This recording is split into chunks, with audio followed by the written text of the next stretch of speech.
الشريعة لم تخرج من تونس حتى نطالب بإعادتها. الشريعة لم تخرج من تونس حتى نطالب بإعادتها. الشريعة لم تخرج من تونس حتى نطالب بإعادتها. الشريعة تونس ظلت بلد إسلامي، وظل القانون التونسي في خطه العريض وفي معظمه قد يصل إلى أكثر من 90% مستمد من الشريعة الإسلامية، من القانون الإسلامي، من القيم الإسلامية.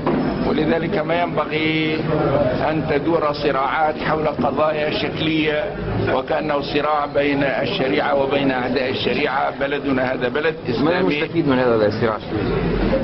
لا تستفيد البلاد من هذه الصراعات أن تقسم قسمين، كافر ومسلم. فهذا البلد بلد مسلم، والشريعة هي المصدر الأعلى لكل سياساتنا ولكل ثقافاتنا ولكل قوانيننا، والشريعة لا ينطق باسمها إلا الشعب.